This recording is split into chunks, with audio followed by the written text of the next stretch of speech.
once everybody got it all done, I thought, man, I should have said this or that or whatever, you know. You weren't even prepared like we were to No, do no, it. we were just told to do it, but that doesn't matter, but, you know, there's some things you wish you'd said or that you forgot that were important that you would think other people would want to know, and you just didn't do it, but, it's okay. Mom, do you want to go now? Okay, but I didn't do mine that way at all. Well, just do it however you want, doesn't matter, so. I'll just sit here and say I went from 0 to 10. No. You have to get I have to get it, Okay. have to be part of See, it. I didn't do it this way at all. Amber, Okay, do you want to record it? Oh, to 10 years old, where was I at? I was born Courtney, North Dakota, on a farm. We lived there until I was 10. Then we moved to Cooperstown, North Dakota, about 30 miles away. Courtney. Well, it's in the middle of the state, just a small little farm town with one granary. I was there 7 years ago and saw it, and it was just a little spot in the road, but I thought it was big when I was a kid. It had this grocery store with a fountain in it. And then we moved to Cooperstown when I was about 10, which is 30 miles away, and I remember coming and picking up all the cows in this big cattle truck, and I got to ride in it with my dad to the farm. That was such an experience, I'll never forget it. And then from 10 to 16, we lived on the, let me get this straight here.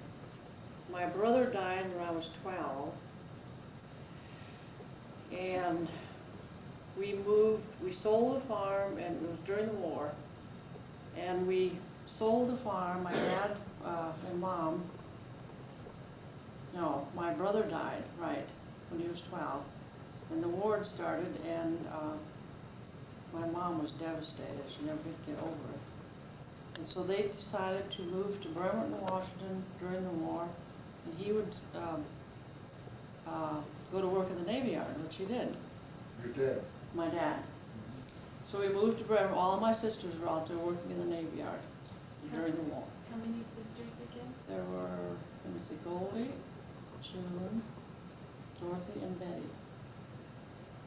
We're all out there. So we all piled in this DeSoto and went across North Dakota, Montana, Idaho, state of Washington to Bremerton, Washington, the Navy Yard. I remember this car we had going up those hills, and we'd have, it would overheat. In those days, it was just a 2-lane highway. That was a long trip, now that I think about it. I don't know how long it took. And you stayed in the cottage courts. Oh, those little cottage courts, we thought we'd died and gone to heaven as kids. This was something new. And so then we stayed in Bremerton. We rented a little house. They had government housing then, which you rented. They built all these little government housing for the workers that worked in the Navy Yard. And we lived in one that was called Westport. 3 bedrooms, 1 bath, a living room and kitchen, which is a little square little box. So we lived in that, and then after the war, of course, my mother never was happy out there. She was just really sad. But so then after the war, of course, they laid off all these people, and my dad got laid off, so they decided to go back to North Dakota, and my mom wanted to go back. Jan, before, I hate to interrupt you, but did you have blackouts? Did you have to have special curtains to keep your lights from showing when you were on the coast? We were in Bremerton by Seattle. Do you remember anything about keeping, I'm trying to think. No, I you think, did. I don't know, I can't remember. I think so. I bet you did. I remember we had dark green shades I bet you did. all over the have to house. That's keep neat. your lights from showing Yeah. at night. But now, you would have only been 7 or 8 or 9 years old then. No, Was I that young? Yeah, it was during the war, right? Yeah. You were born when? 34? Mm-hmm. Okay, so you would have been 8, 9, or 10 when you were there. Well, my brother died when he was, see, this is, I should have wrote all this down to get it right, but he had already died. And I thought I was a couple years younger than he. He died when he was like 11 or 12. Okay, so you would have been 9. And then we went out there, okay. Okay, so you were Yeah, 9, that'd be about right. 9, 10, or 11. Then I think we came back in 1945, 46, and those years. And my dad, we rented a place in Cooperstown. My dad decided we still had the farm. We'd sold off all the livestock and the household things. He decided that he would move the house to town and sell the land and the farm and the barn, which he did, which was a great big mistake because he never could get work. All he did after that in Cooperstown was cement and plaster, and he was a good cement sidewalks, basements, and things like that, which he did. And then 19, let me see, I'm still in my teens. Okay, when I was 16, my mother died, 1951. We were living in Cooperstown in the house that he had moved in from the farm. She died in February of 51, and she was just 51 years old then. And she had a heart attack one morning. We had the worst snowstorm. The snow was up to the top of the second story of the house. So bad it was. And of course, they couldn't get anybody to come to the house. Connie and I were screaming. My dad ran out the back door to the neighbors to telephone the, I don't know who you telephoned. You telephoned the undertaker, the police, the doctor. This is a small town. But anyway, So you were 16 and Aunt Connie was 14. You were there with your mom alone then, huh? Yes, and we went into the bedroom because he hollered at me. He called me sis all the time. He hollered at me to come, sis, there's something wrong with mother. So I ran in there and he ran out the back door. Just as we got in there, oh, it was terrible. To see, I'll never forget that scene. You know, she was dying.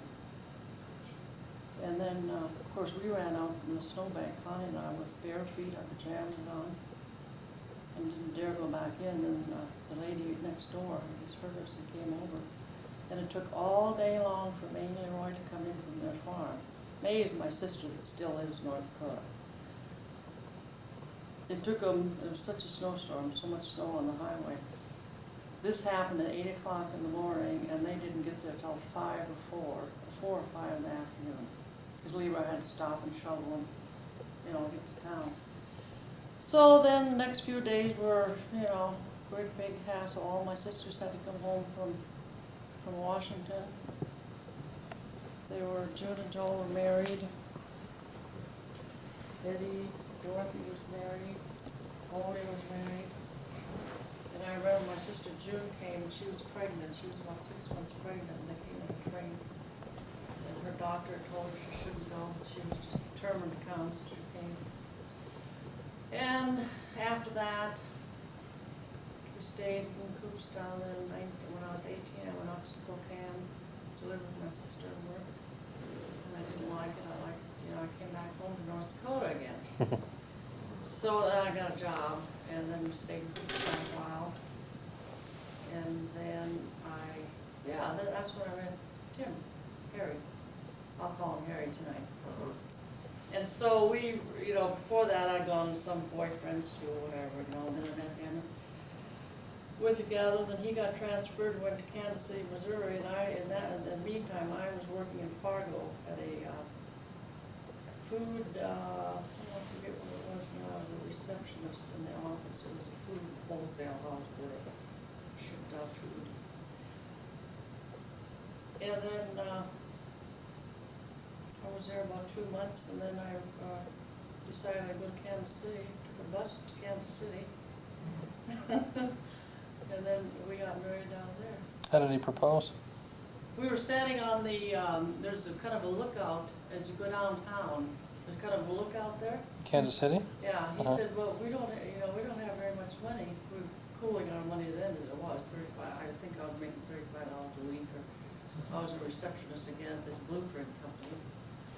So he said, now this is very romantic. I wonder if you ever remember this. We were standing up there, and he said, we really would make a lot more money if we were married. It's a business deal. This is a business deal. And of course I was too. I mean, this was our main thing. We just bought a new car. So we got married. And then we lived in this 3rd floor apartment, and he had bought this car, this new car anyway, so we had that. And then I kept working, and then I got pregnant. I worked until I was probably 7 or 8 months, as soon as Jeff was born. Yay, and then your fun began. He was born at the Lutheran Hospital on North Main.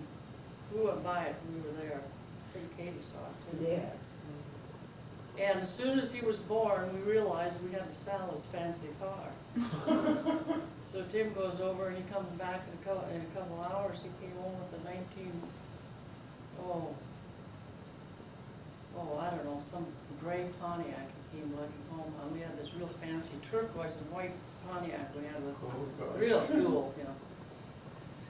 So anyway, we had to downgrade our living expenses, and you have to realize we only made like $350 a month, even in the Air Force at that time. And then we paid $75 a month for rent. And then if you had a huge car payment. Yeah. So, How old were you when you got married? I think I was 20 or 21. Right around, yeah. How old were you when you had? And then I was 21 when Jeff was born.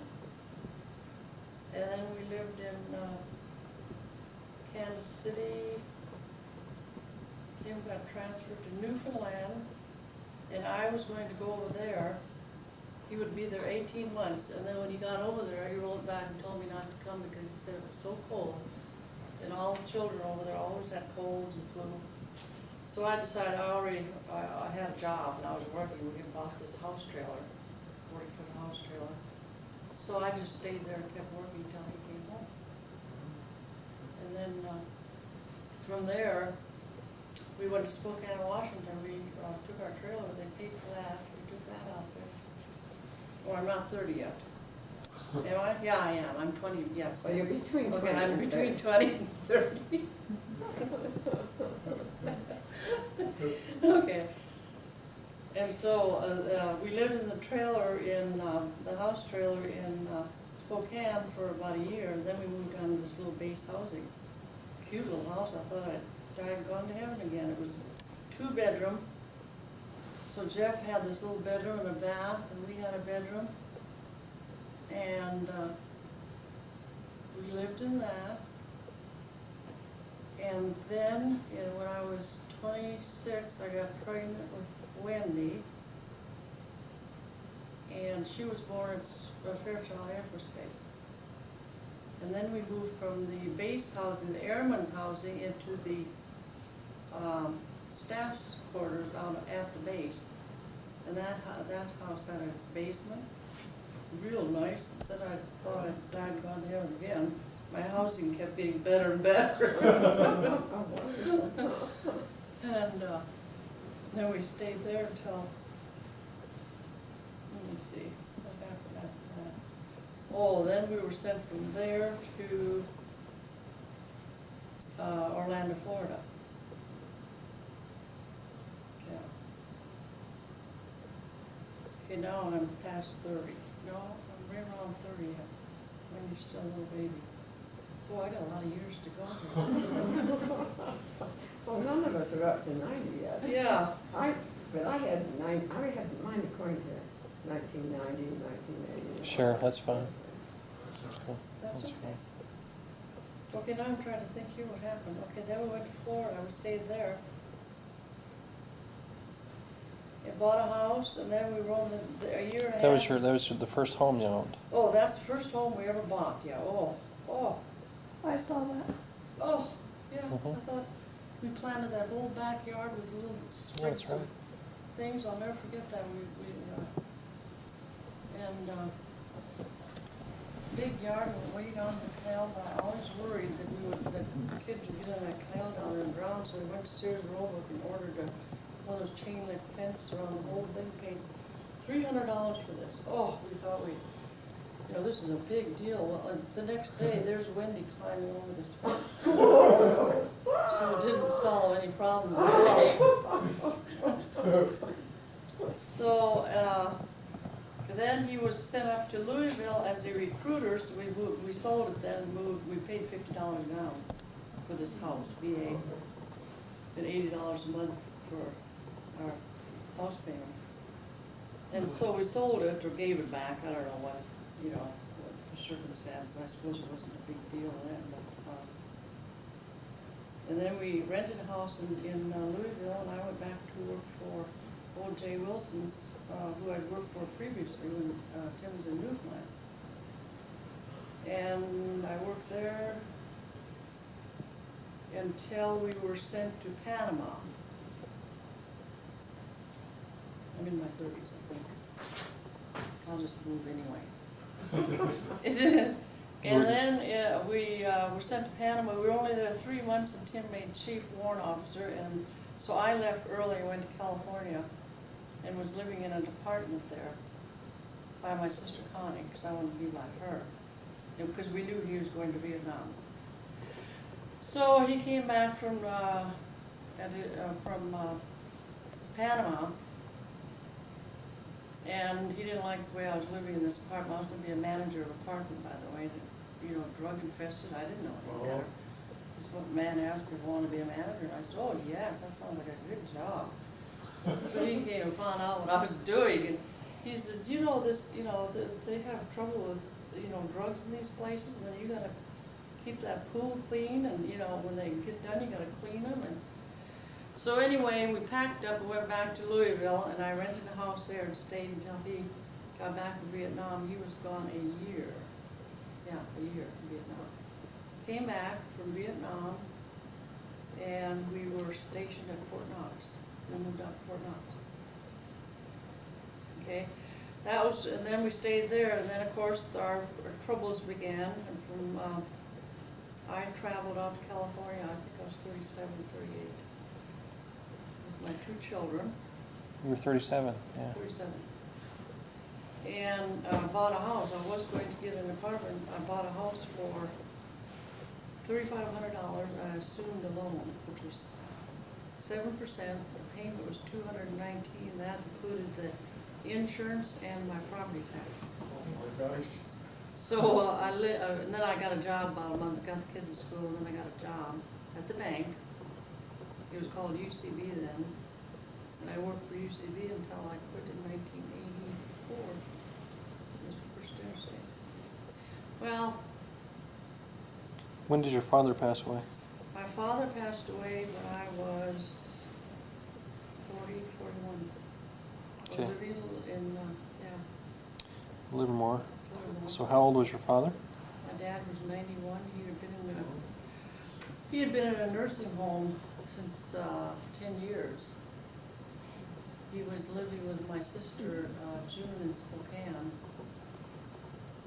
And for many years, 10 years, he lived with her. Well, she was working, and so her husband was, and the kids were in high school. They weren't home that much. So he began to get careless about his cigars and things around the house. So they bought a little house 2 doors down, and he was in that for a couple of years. And then June discovered that he was getting careless with the cigars and things, so then they decided then he was getting really about other things, so they knew it was unsafe. So they moved him to this nursing home about 2 miles from where they lived. And he was furious at first, Can't blame him. And then, but after a while, he began to like it, because he would come at Thanksgiving and Christmas, and he would embarrass himself, in front of people about certain things, like his eating and napkins and things.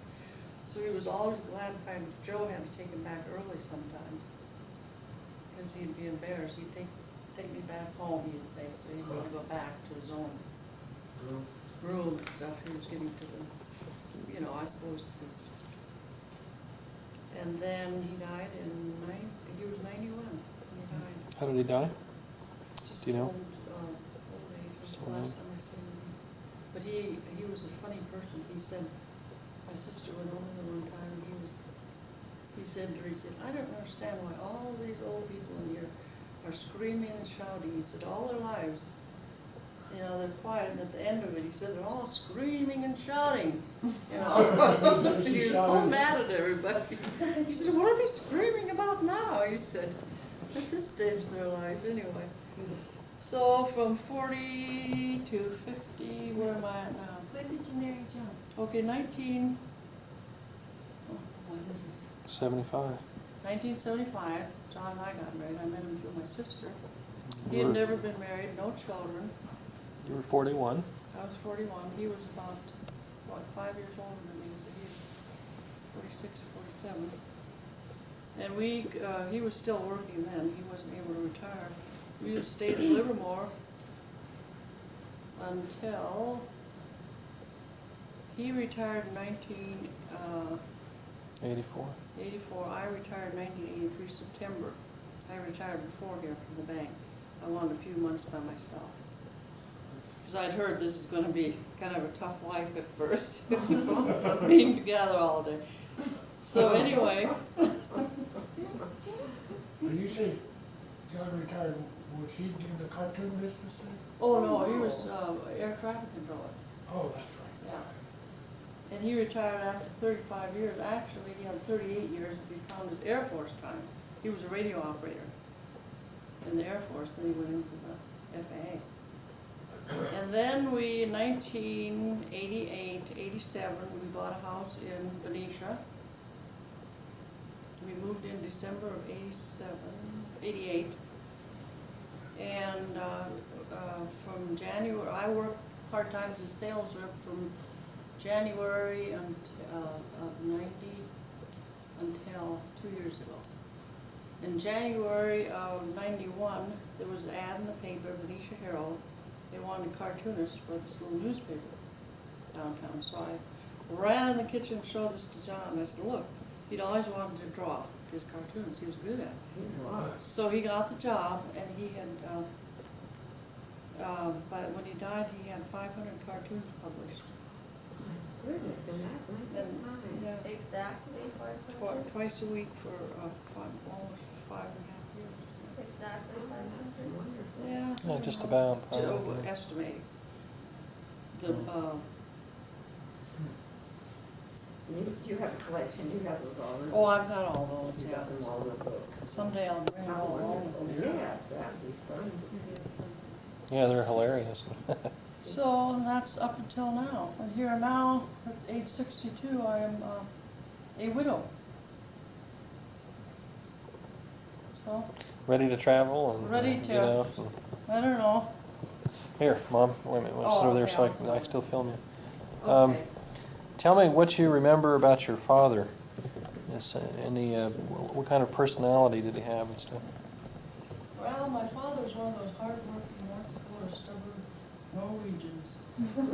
I mean, I don't ever remember him spanking any of us kids, but he used to, at supper time, if we giggled or anything like that, he'd put his finger up to your head and go like that. Oh. And us kids just hated it. I mean, if it was real hard, it hurts, you know. But he never spanked us. I never remember ever him spanking us. How did your 12-year-old brother die? He died of, he was sick at home. We were living in Cookstown on that farm. He was sick. I'll never forget that. He was in such pain, and he was in there laying in Mom and Dad's bed one morning. He'd been sick, and he was crying and bent over. And so they had taken him before that to a druggist in town. Mom and Dad had, and the druggist had told him he had a stomachache and X-lax, which is the worst thing you could do for appendixes. So, and then they took him to the hospital in Sharon, which was about, this is in the middle of winter again, this is February. He died, and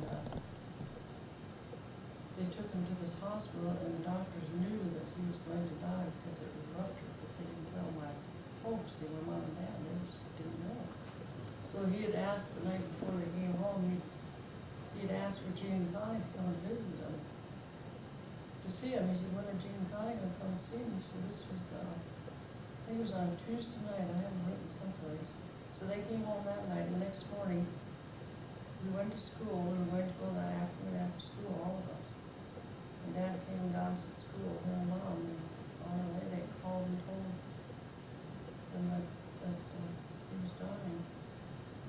We didn't get there. So by the time we got there, he was already dead. What kind of a brother was he? What did he? Oh, he was a drawer. I don't know whatever happened to his paper, but he used to draw Superman with he'd sit for hours drawing, you know, the Batman and all those comic book things. He was smart as way above Connie and I in school. You know, and he was mother's, What was his age compared to you? Is he older or younger? he was older, yeah. Did he do anything for you? He built the Christmas before he died, him and Mom had been up in the spare room, and they were up there, Connie and I could never go in this extra room upstairs. And here they'd been up there building this little white table and 2 little chairs. I suppose Dad had helped too, I don't know. And then she put little decals on it. It was so cute. And then she had bought these little cups and saucers and plates that were tin then. And then Yes, the they little were tin- painted. Yeah, they were painted. They were The little forks and knives and everything, and they had this set up under the Christmas tree in the morning. Christmas, oh, Connie and I, oh. My brother and my mother were up there months during that. And that's that's what I remember about it most. And can you imagine a boy helping his mother do that for his tools? He said, but back in those days, all you had was each other, because you didn't have any neighbors in the wintertime. You know, in the winter, you had talked about how cold you were, how you would get warm. We used to put irons in our bed. My mom would have these irons and put on the back of the stove.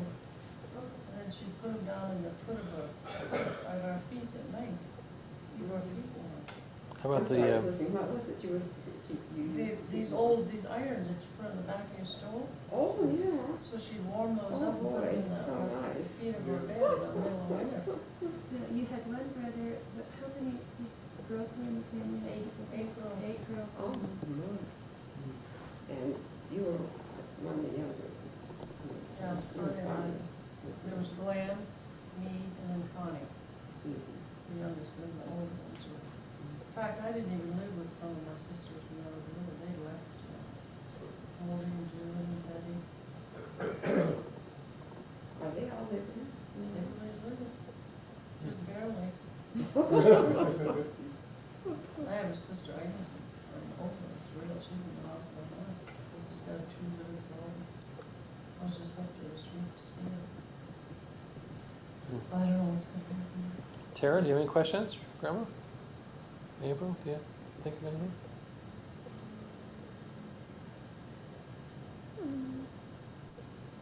How did John propose to you? Pardon me? How did John propose to you? He'd call me on the phone at the bank all the time. He said, "You're going to marry the scrawny little air traffic controller." Every day he'd do that, you know. Then he'd put on some classical music that he just bought some new record or something, Vivaldi or something. He'd put it on up to the phone. I'd be sitting at work. I don't have time for this, you know. He didn't realize that, people on the workplace really work, Of course, he'd been doing his job, but that's exactly how he did it.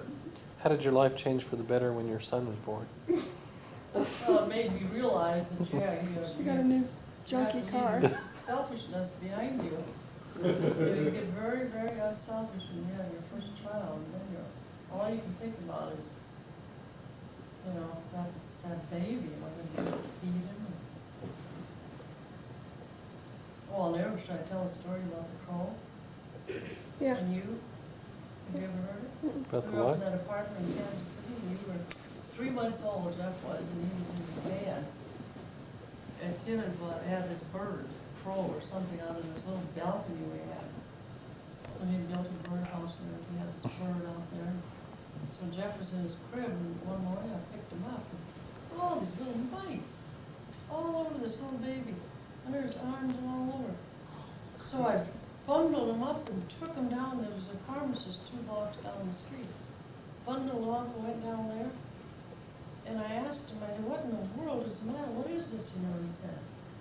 And he fiddled around and this and that and looked at him. He said, "Really, mites?" He said, "Do you have any birds around?" And I said, "Yes." I went furiously home. He told me how to get rid of them. He gave me a little spray or something. I went furiously home and threw this birdhouse, bird and everything over this balcony, down to the parking lot. I was so mad. Tim comes home that afternoon there at Lay's. I don't know what I did, the bird flew off off at one day when this birdhouse just smashed down. Oh, And I was so frightened, you know, you could just imagine. oh, It was all over me, these little mites. What about, just because we saw the movie Twister the other night, what's the story about the trailer and the tornado? Well, I was living in Louisville in the trailer working, and this trailer park was outside Louisville. And I either drove or took the Greyhound to work. And Jeff and I were there. I came home from work one night, got off the bus. No, I'd driven that day. Yeah, I'd driven, so I just parked the car in front of the trailer, walked in. My niece was taking care of Jeff during the day. She was 16, she was living with me. Tim's niece. And so she baked a chocolate cake. It was on this, the sink part, and across the way was the table and then the refrigerator and things. The cake was sitting there. She was in the back bedroom with Jeff. There was a little bedroom with his crib in it, and a bathroom, and then a bedroom back there. In the middle, in this bathroom I had stored the storm windows in this closet across the way. And just as I was walking through the kitchen to get to them, this horrible wind came, and you heard it first. It just blew this house trail over. Oh my gosh. And I had high heels on, stockings, everything. I crawled over this first door. Of course, it was on its side then. I knew that they were back there, so I had to get to them. I thought they were dead. I crawled over this door, through that bedroom, through the bathroom, it was full of glass. Crawled over that, over to the back bedroom, never even ruined my stockings. oh, Oh my gosh. Didn't even, I must have flew. And then, that's true, you get so scared that you turn your strength is so, Oh, yes. I just knew I had to get to them, but they were, and then as soon as I got to the bathroom, I went over that top, then, she said, I forget her name, Edna May? Winona. She had a real cute name.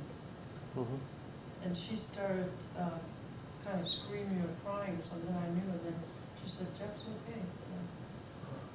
And then I shoved this door open in the back, it was up there, I shoved it open. And we crawled out, and then she dropped Jeff down to me, and then she jumped down. Oh gosh. So then I had to go, Tim was a Newfoundland, he came home, and we went over to stay with my sister-in-law. did you push it back up? I pushed this door open. No, I meant. Oh, no, it was ruined, we went and ordered a new, it was completely ruined. Was it It a was tornado, or crooked, was I it, mean, All the twisted. frame was twisted and everything. was it a tornado, or was it? It was just a terrible windstorm, there was a freak windstorm, 11 miles Okay. an hour. So it wasn't a tornado then? I got home at, the clock stopped at 6:05, and that's about the time I got home if I drove, because I got out at 5:30, so 6:05 the clock stopped. I just walked in the door, didn't even have time to, and, I just driven, I didn't see anything. Hmm. Well, thanks, Mom. That was I have a great. question. Hmm. What was probably like really cutest thing my dad did? Not what he did, we remember.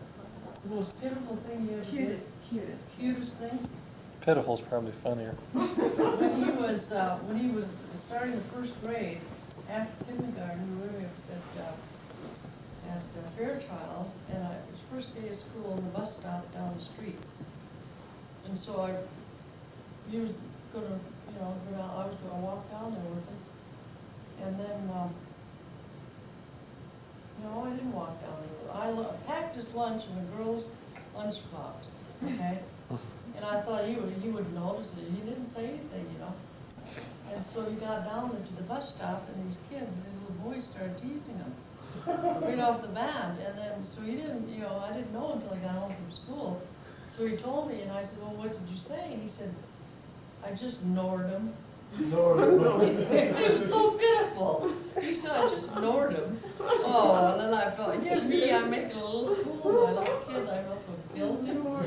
Oh, he was so cute, I just ignored him. Isn't that how you say it? I love that. Well, thanks. Well, Grandma Corning, do you want to? You have Do you have a lot of time? You got pushed, you were behind. And then Dad has the other side of the story. Dad thinks she went down first. Oh, Dad.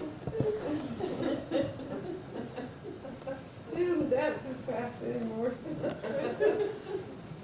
Kind of slow down a bit. Okay, you have 10 minutes left, Katie. I'll get me from 0 to 10. Fast forward, Katie. Oh, You want fast oh forward? dear. Well, now let me see here. Okay, I'll try to keep this in mind, it's ages, not, Yeah. it would be from, You can it would be from 20 to 30, not 20 to 30. Go ahead and do it. She's gonna start if you want. Okay, all right, okay. So, we're talking about telephones, and you know what our phone number was? It was 1377. And 1377, huh? and at that time, the operator said, "Number, please." I guess that's what he said. And then you would say, if you were if someone was calling me, they'd say, "I want 1377." And she look it all up in the phone thing. And our phone was just like this brass one out there, except it was all painted black. And I do remember talking about radios that at a certain point in time, certainly when I think it's easier for me really to do it this way. Before I was 10, they started to broadcast the conference, the general conferences from Salt Lake. And my father, who was a dentist, had my mother bring this little radio and put it by the phone, had her hold the phone, I guess. Let's see. Yeah, so he could hear the conference talk down in his office during his lunch hour, or sometime when he had some time. Daddy wasn't working on Marcie. Oh, and that could bring to mind some things about going to my father's office when he was a dentist. And he had she wasn't really, well, she was an assistant, I guess that's what you would call her. She would take all the make the appointments and et cetera, but she would always fix my fingernails and polish them with a buffer. We didn't have polish at that time.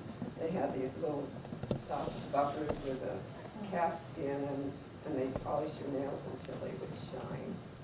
That was not on my list for this. That's Stick around, let's. we don't want this list. It is so long. Well, I wanted to just sort of tell you, then I must tell you about my big brothers. And that's not on this list either, but maybe think about them. I had brothers that were 10 and 12 years older than I am. And they were really into all the artifacts and all the things from World War I. And they had, what did they call them, Hope? They had a roll of khaki, wool khaki like this. And they had the boots. They had boots, I suppose, that came up to about here. What do they call that? Leggings. Leggings. Well, they wrapped this. They got so they could do it really well and fast because they would quickly throw this thing around and around and around until finally their legs were back with this mold stuff would make the legging for them. And I guess whether they had pants that kind of flared out above that. Did they? I can't remember. But they had, and they also had a little round metal thing, aluminum, like this. And I believe they had a strap or something that they could carry it. It was what the soldiers carried with them to eat. You'd open it up and it would have a Mess kit. it was a mess kit, yes, and it had a glass that would collapse down to, with different layers, and you just push it down. when you were through using it, you can pull it out when they had the knives and I had probably a knife, fork, and spoon inside of that, and I guess they would go around and get it filled up. I don't know how it got washed, whether they washed it or what. But that was a big deal. If they were going to have pork and beans down in the basement, I would like to be there when they were eating out of their mess kits. And also having, I think for a while, I was treated quite nicely by my brothers, but I think after I got to a certain age, I was probably a pest. And I probably What age was that? thought they were pests too. Probably when I was about 7, 6 or whatever. But they had, in the vacant lot next to us, they had built this wonderful clubhouse. And it had a little stove in these sides. And I would give my eye teeth to get into that clubhouse when they had their big meetings going on. Their WWI meetings or something? Yeah. And anyway, we just kept busy all the time doing just fun things. Like even making dandelion chains. Have you ever made a dandelion chain? You have, good. I'm glad you had that experience. We used to, in a vacant lot by us, we would tramp down the tall grass and weeds, and we'd make a square like this, and that would be the living room, and then we'd make another smaller square over here. It would be the bedroom and the kitchen, and we'd have a place where there was a couch, and we had this whole house all planned, and we would play house in that. And we did the same thing with leaves, with the dried leaves. Those we. There are lots of kids in my neighborhood. I had kids every place. So that was the week. We played wonderful games every night. We get out in the middle of the street, which I think was dirt at that time. I believe it was cement. And we played softball, and it was not like real team too. Just everybody would progressive softball, I guess, progress up and finally have a chance to bat, and then you'd start through all the different positions. We also played softball. Before that, though, we played things like Run, Sheepy, Run, and this whole place I lived was, in every place in that area of Ogden had huge blocks, city blocks, much bigger than the average city block, and in the center of those blocks were small farms or little orchards or whatever. So we could run all over this whole place to play this Run, Sheepy, Run. Which, do you know how to play that? Mm-mm. You told us before.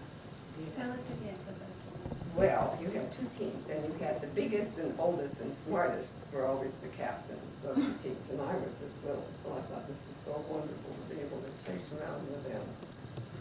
The one team would take all their little sheepies and hide them someplace in this big area, And then he'd come back, he'd draw a map, and he'd say, we went down here, then we made a turn this way, and we went here, and we made a turn here, and we went here, and et cetera, and X marks the spot where the sheepies are. And the point was to get, for those, when he thought this other group of, the other team was in a position where his sheep could get back to home plate or wherever, before this thing started, he would say, run, sheepy, run, and they would start running to get there before the other team. And then if they got there, they could do it all again with the other team, finally. And we used to play jacks a lot, and we used to spend hours making and creating dog clothes. Oh. And my mother saved all these wonderful fabrics for us, and we got very creative. And another wonderful thing I did when I was in this age group was that my father would just take me by myself down to Brown's ice cream party. And my favorite thing was moonlight sherbet, which was white sherbet that was wonderful. And also they had they had a big barrel-shaped container always on the little counter all by itself. It was buttermilk, ice cold buttermilk, and you would take your glass over there and fill it up with buttermilk and pay them for it at the other counter. But that's where I developed my wonderful taste for buttermilk, which nobody in my family liked. And also, I think I remember your mother saying, I can stand to drink it, but the way the glass looks afterwards is more than I can put up with. I think I'm gonna have to try to get one after this story. Anyway, I was a stinker with my father as a dentist. I knew I could make a big fuss about that if I didn't like what he was doing. He was glad when my brother, who had just finished 1 year of dental school, came home and started taking care of my teeth. I didn't dare say boo to my big brother. Sad. So, okay, about soon after I was 10, I was starting to learn to play golf.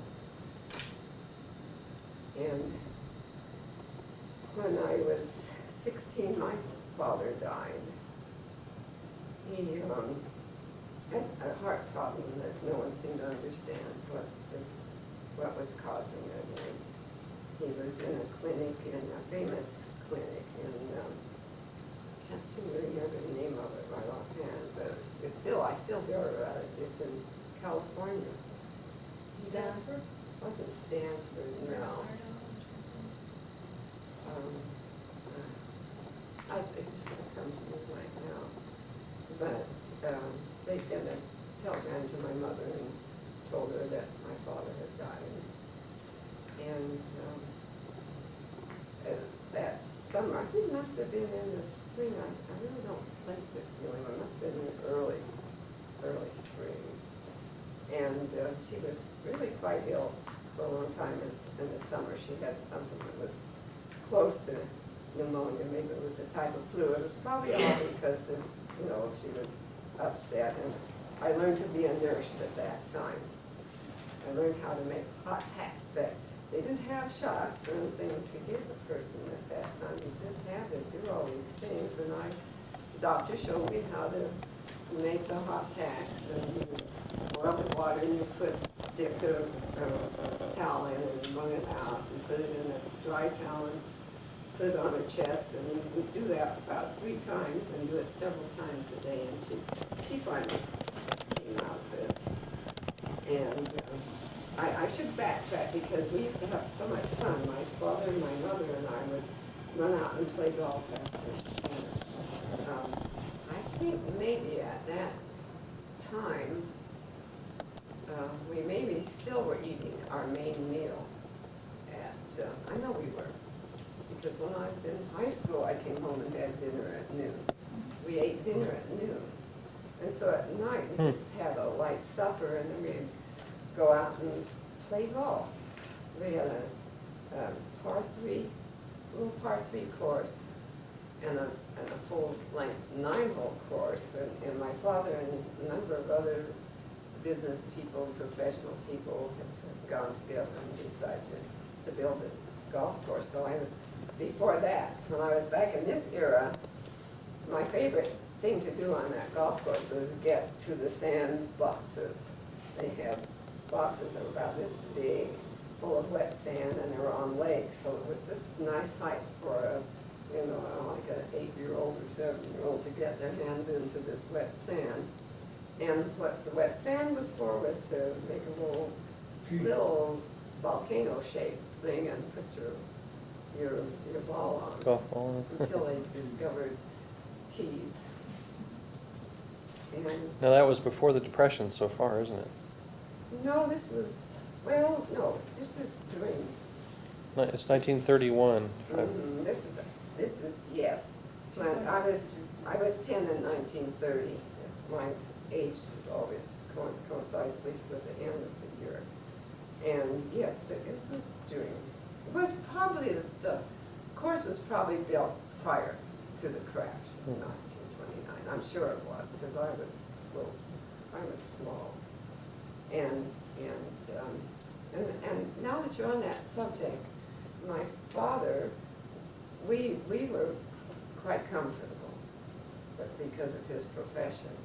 But frequently when his friends or people he knew, or even people I guess he didn't know, that had a trade, they would say, I can't pay for the dentistry, but I will do all, you know, your plumbing for you when you need it. Or the grocer would say, rather than my paying you, can I give you credit to buy things at my grocery store? So there was a lot, I guess you call that bartering. And also, someplace around here, we had this, we used to have earthquakes every once in a while in Salt Lake Valley. And one day I was practicing my piano because that afternoon I had to go to my teacher who was I might almost say she was, I don't know whether I should use the word witch or not, but she was mean. She really was, and I just had to go there. Sometimes she smacked me over the hands with a little ruler, you know, and I never could bend his fingers properly for it. They just wouldn't bend. And she was always trying to make them go back. Well, anyway, Mona Smith was her name. But We'll look her up. I was practicing. She was really a nice person, but I think she wasn't the best teacher for me. We had this upright piano, and I was practicing. I thought, I'm not playing that piano that hard because the piano was going back and forth like this. My mother said, we're having an earthquake. So I walked to school as usual, and we had big white hall. I don't know why they wasted all that space. I went to Madison grade school because it was on Madison Avenue, and that's where they named all the grade schools. Yeah. Went in, and at the far end of this big white hall were stairs that went up halfway, you know, and then they reversed themselves and came back, and all that end, which was on the east side, was glass, and it was all out and down on the steps. So it was a pretty fair earthquake. It didn't seem to bother the kids very much. We'd stay home from school. We went to school. My mother, during the Depression, there were lots of kids that really just didn't have enough to eat, and at least once a week, the woman that could manage would fix a great big, enormous pot of, I mean, when I say pot, I don't know what you call it, cauldron of vegetable soup. Soup that would be, something would be really, you know, very filling for any children that wanted to have, you know, go into that area and have soup. And I think, you know, probably a very good portion of them Is that at school? did go. We did at school.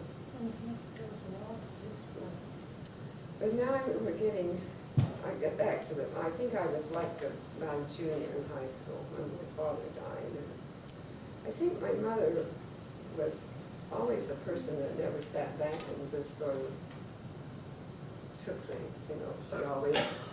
She always wanted to, you know, keep going and to plan things and do things. You know, she was a very independent lady, which was fortunate for her because she was, my father was 57, so I guess she was that age too. And so I remember one of the first things she said, I think we're going to get a rug and hook a rug. You understand what hooking a rug is? It's, you had a little ratchet kind of a thing, I don't know exactly. You had to stretch it on a frame so it was tight. Anyway, I went with her and we learned how to hook this rug with this gadget, and then we clip all the ends, and it was really a pretty rug. I don't know where it is. We had all this yarn left over, and so she said, now I think we better go and learn how to crochet, and we'll make an Afghan, make these the granny square Afghans. That was a new thing in those days, and so we crocheted all these Afghan squares. And my mother always gave me lots of opportunity to do things that were kind of fun and artistic. She had silver drawers, And she'd say, would you like to put this over away? And I put it away in all these pretty fancy patterns, you know, and et cetera. And crocheting, even with those things, you'd start experimenting and using all these different colors. So that was fun. We did a lot of things. We went to the World Fair in San Francisco. What year was that? And I'm not exactly sure when that was. Gene probably knows. World's Fair in San Francisco. Well, it was, The New York Fair was in 38, so that would have been in 34 or 32? Yeah. um, Yeah.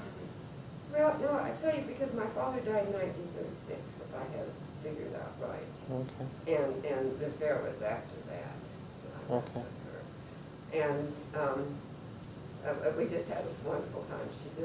She was a great traveler. She knew how to travel. I mean, she had picked out this woman's hotel, which was right down the middle of San Francisco. And I think across the street we went to this wonderful play, with a play about, it was the black, Carmen. It was all done with black people singing the parts, but it was all changed, so it was in a black neighborhood, black environment. It was really a wonderful premise. Did you take the train? To San Francisco? Yes, we did. I'm sure we did that. And of course, the fair was out in Treasure Island, and that's where your grandpa was stationed during World War II.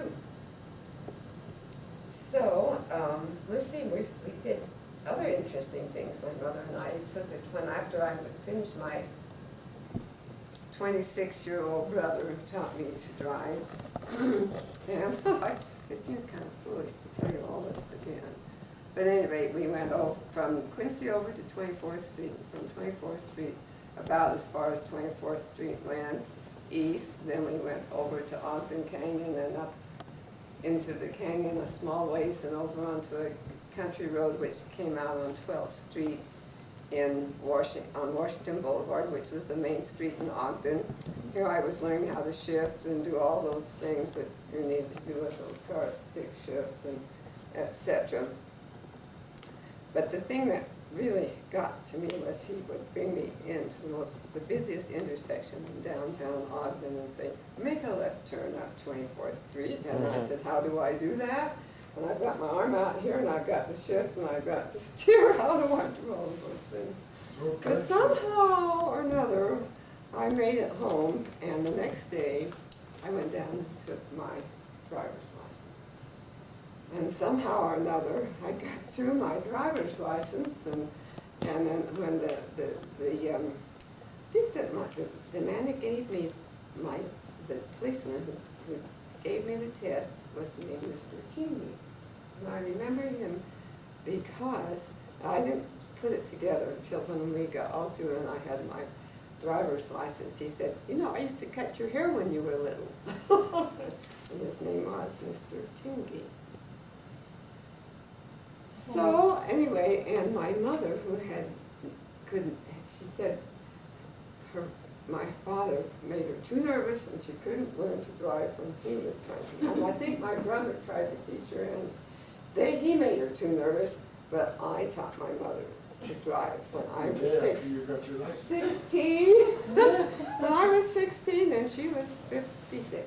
And she was a wonderful driver.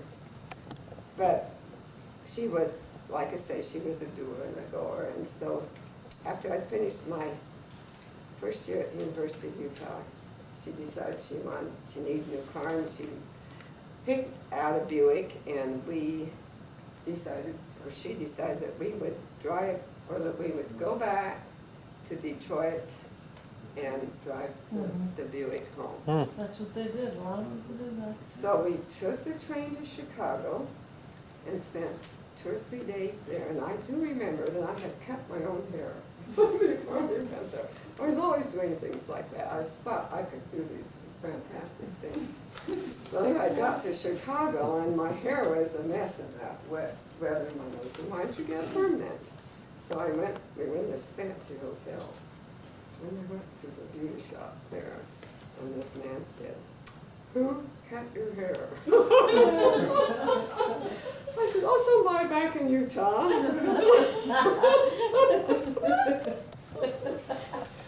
So I got this new permanent and went to, what is that wonderful store, that fabulous store? Fields, Marcie Fields. Fields, yeah. Marcie Fields was a store like I never could have of. I mean, I had this gorgeous outfit. It was really pretty. I don't know, movement wouldn't be so bad even now. It had a kind of a soft pink top, and it was a fabulous fabric in the first place. And it had a darker, not a real maroon, it wasn't maroon, it was just a pretty soft deeper red. And it had a turquoise sash. And I thought that I really needed to have shoes to match that dress. We couldn't buy them in Salt Lake or Austin, but we found shoes and purse to match that beautiful outfit. We also went to the art museum, to the, my memory's failing me. There was an art school there that I really kind of had in my mind that maybe I'd like to go to, because it was about the most famous art school, other than one in New York City. And so we went there and saw their wonderful exhibit of paintings. And anyway, it was really fun. We had a good time. And then we took a bus to Detroit. We got in the car and I drove all the way back. I wouldn't let my mother drive because I thought we would never get there.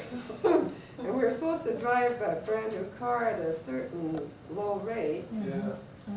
Yeah. But I couldn't stand to do that. After the first day, I had to go to speed now. When we got to Green River, Wyoming, the sheriff picked me up for speeding.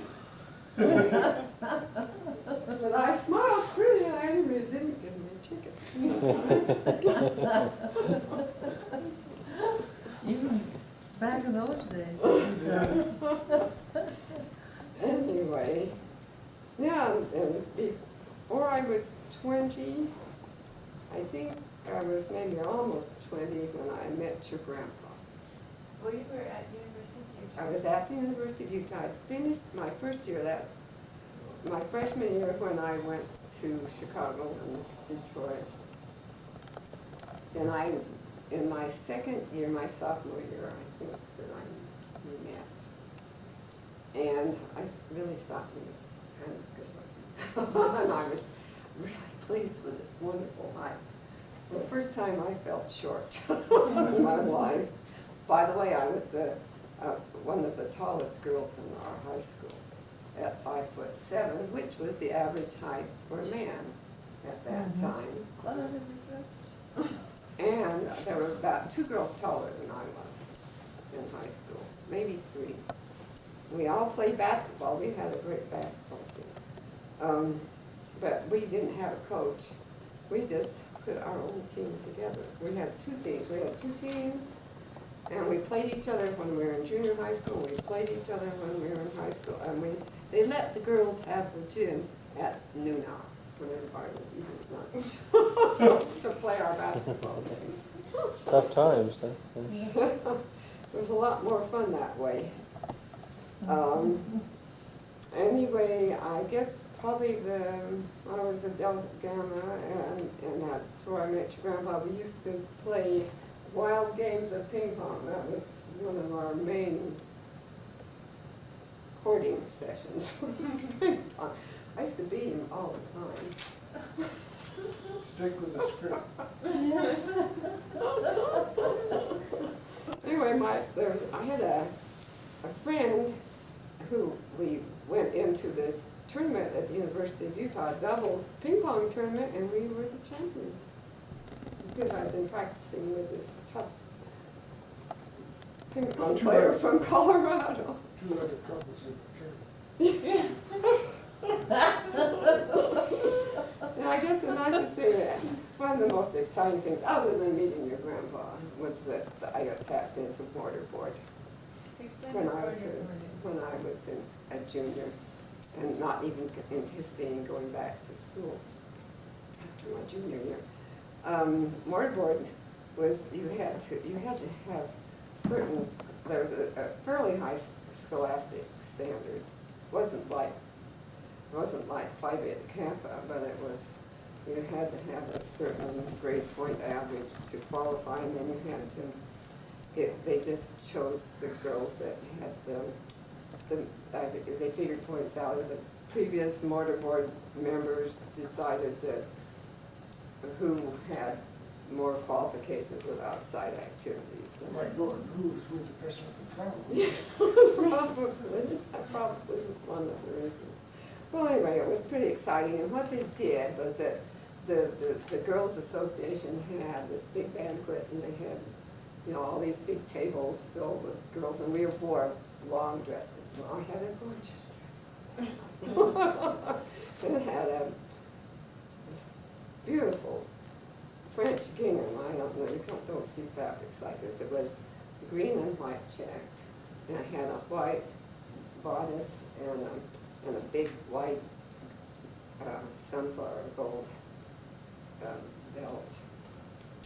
And the lights, they just had candles going at this particular time, and the mortar board members of the year before would take their candles around, and if someone tapped you on the shoulder, you knew that you'd been accepted as the next, you know, into the mortar board group. So that was pretty exciting for me. I think I have a picture of that. So, well, yeah. I was a U-Day queen when I was sophomore year. I was that before you. So, and that year they decided to let that count outside of activity. Wasn't that nice? I think my sorority sisters had something to do with that. Anyway, we were married in 19, I was 20. I was 20 when we got married on August, and in October I turned 21, and in November I voted in my first election, and it happened to be an election for president, but actually I can't remember who was running. Who is? And then Roosevelt, right? See, Hoover was during the Depression, that was 28, no, it was around Oh, was he? I think it was And then not, Roosevelt it was right not after him. Coolidge either. It was someone, Look at your book I gave you. it was April. Oh, that's when I wrote. it was before Roosevelt, and I don't remember. That's too bad, I should remember, but at least I did vote. And I voted. Hooverville days, yeah, that was right before. Oh, the yeah. crash. Yes, that was, yeah. He was in So- 28 to 32, Yeah, and then Roosevelt, was it Roosevelt? yeah. And then he was in 34 He was two until terms. 40, huh? No, he was, He was in two terms. Oh, more than 2 terms. he was four terms. He died in his fourth term. Roosevelt. I know. So anyway, It's true. we bought our first house when I was pregnant with Howard, and well, I want to tell you that we were in church on December 7th, 19. It probably was 40 or 41. 41. Was it 41? Yeah, And it was the Sunday too. and we came home and heard on the radio that Pearl Harbor had been bombed. And it was kind of a devastating feeling to think that we were at war with Japan, and that they might, we thought that there was some possibility they would be invading California. Oh, yeah. That it was kind of pretty grim and frightening thought that we might have an actual invasion, and also that we'd have this, that we were involved in a war. Anyway, we did buy a house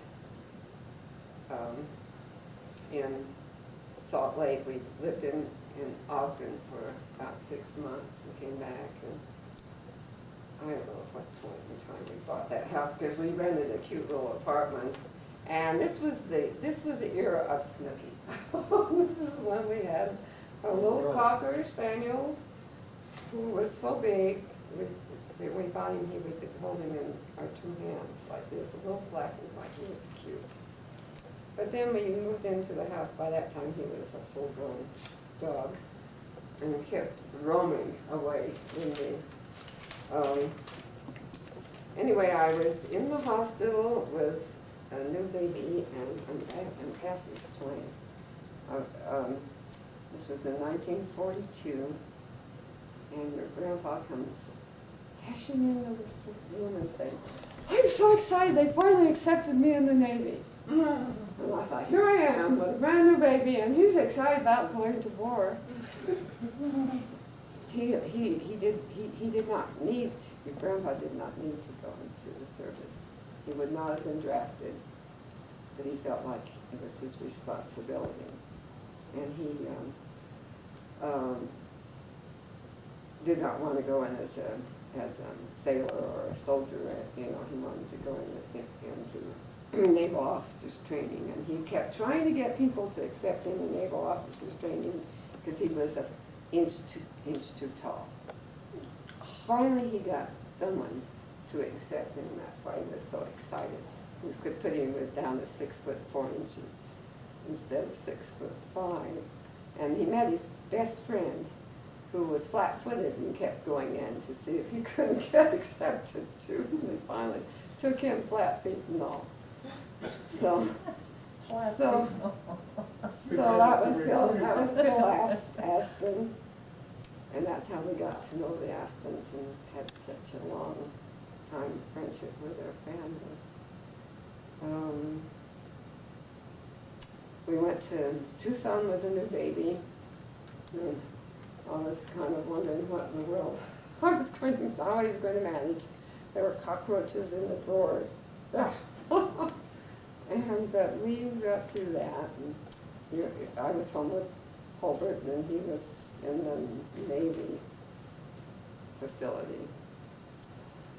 And we moved to San Francisco, where he was attached to Treasure Island, the same Treasure Island, but now that they where they'd had the World Fair, and now they had a naval base. We lived in a beautiful community south of San Francisco, and the city's name was Burlingame. We couldn't find a house. There was absolutely nothing to rent except large houses. So we rented a large old house with another couple, and Holbert was about 6 months old, I guess, then, maybe a little older. Anyway, I was going to bravely stay there the whole war time, and your grandpa had been gone for about 1 week off to sea, and I thought, I'm leaving this place. I'm going back to Utah. So I just packed this old Hudson up,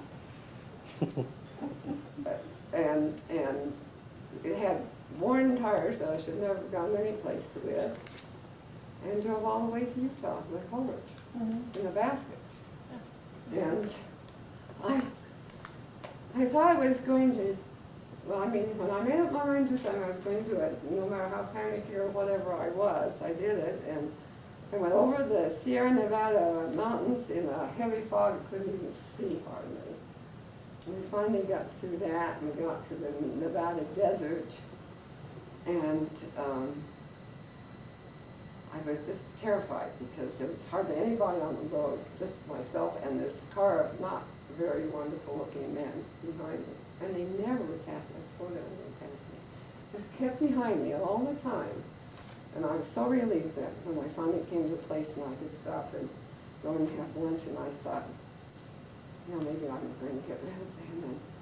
And as they stopped and watched to see that I got the baby out and got into the cafeteria, I thought, those men weren't anything to be afraid of. They knew I had a baby in that car because I had a basket there in the window. And they were just driving after me to be sure I got that far along. I went in, sat down with the baby, and he wasn't such a little baby then, but, and these ladies were sitting at the table, and I could hear them baby herself. I was like 23 after all. But anyway, I got home and surprised my mother. I thought, how could I have done that to my mother? I didn't even tell her I was coming, I just came. So, and my cousin, who was quite a bit older than I, and a home economics teacher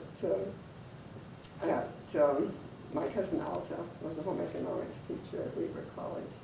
She was going home anyway. It was summer. It was when summer was starting, and she was a lovely person. But anyway, poor Alta could not stay with my mother any longer. She was, well, she kind of rented a room there, so to speak. But it was wonderful for both of them. But there was one exciting thing about my cousin Alta, because she was a home ec teacher and taught sewing. She had a steam iron. I had never heard or seen a steam iron before.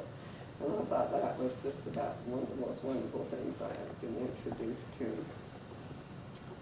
So my brother came home, and he was there for a while.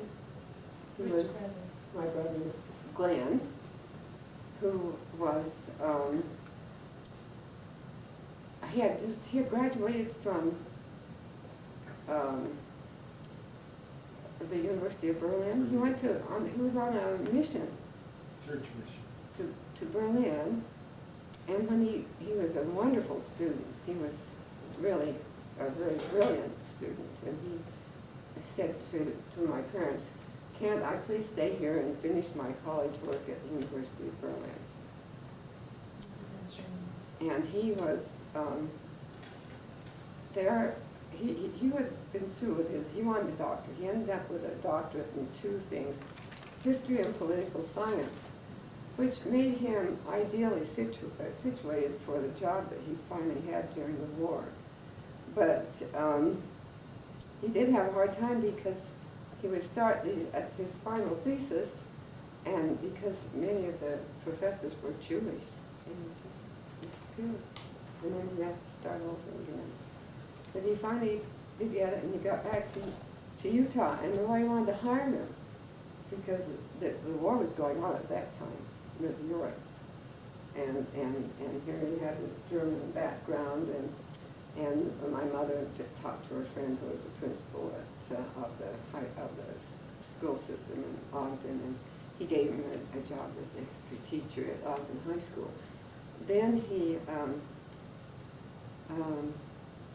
I'm trying to think. No, that was before I was there.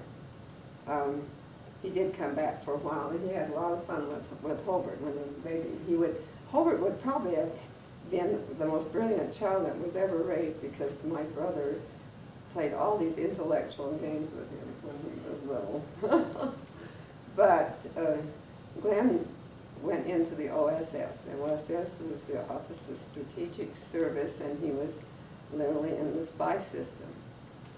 And he lived in London and worked there, and I'm sure there are a lot of things that we didn't know he was doing at the time, but the thing we do know he was doing was that he translated the peace treaties into German with Germany, and he then he went with General Clay. General Clay was the army officer, the general who was in charge of what do they call it? Occupational army. He was his chief advisor for several years. And why don't we continue this on another time? We're almost through it. We're almost through the war. Actually, the battery's almost out too, Okay. again, so. So I didn't remember.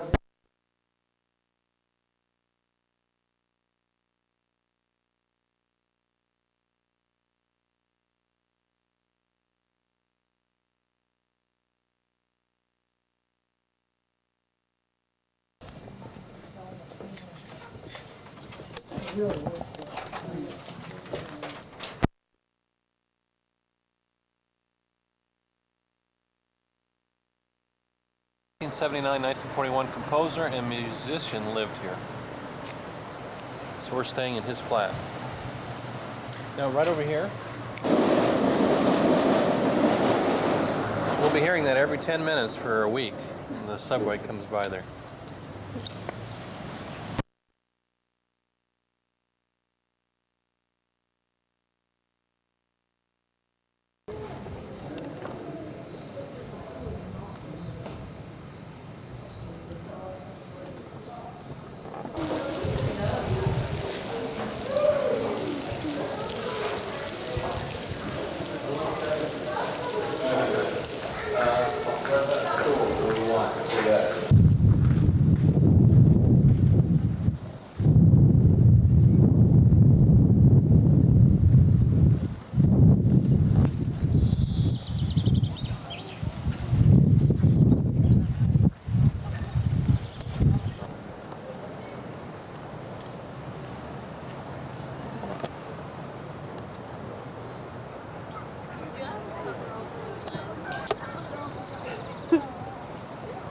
Of the maze, trying to figure out how to get out.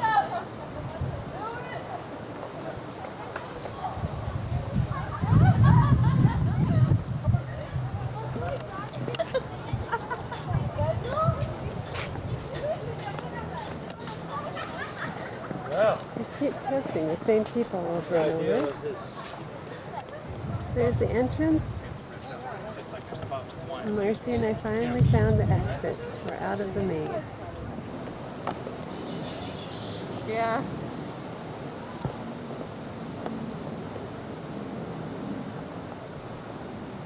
Ugh.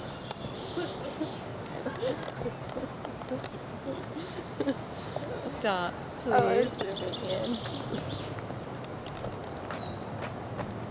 Bathroom. Get the bathroom. Mom. Okay, turn it off. Wait, I'm not done.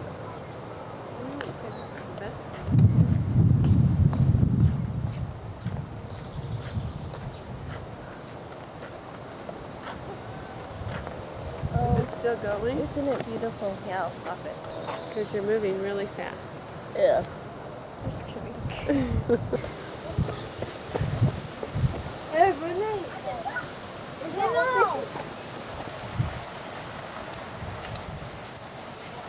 Some of the gardens along the buildings. There's a tennis court in here. We use a racket that's really small and we hit both sides of the walls with it. It's maybe more like, I don't know, another game. Colorado Columbine here in Hampton Court.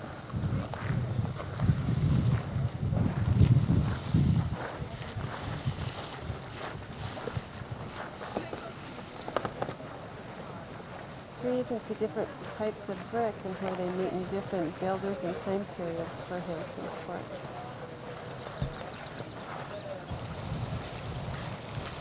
There's Marcie shuffling along. Here's the moat around the castle. And leading into it is, I don't know, maybe a tree tore off the Thames.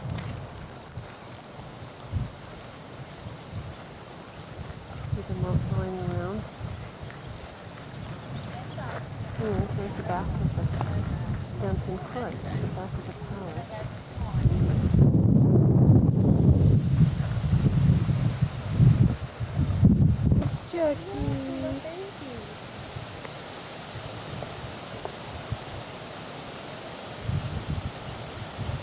Dave, Mother's going down to get food. Now let's see what happens when she comes back.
Which are those weird tacos? Just kidding. Yeah. No, I did.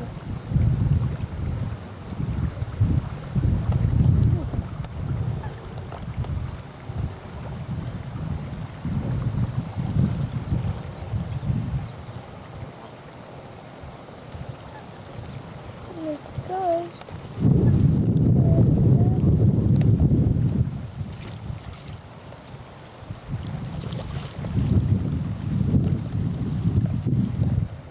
Hello, beautiful. Hi, darling. Honey, don't do that.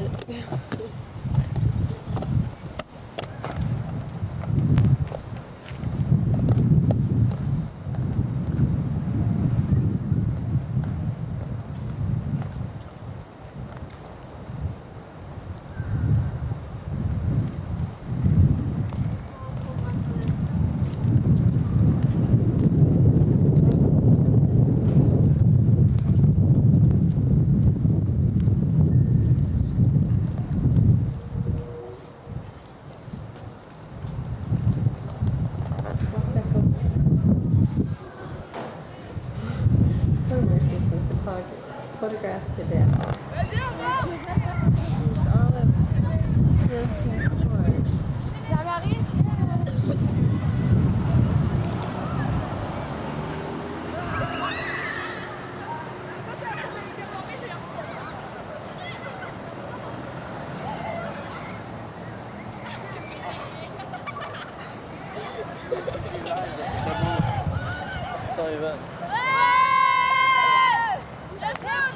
And Henry VIII was here, and there's 1,000 people on this court.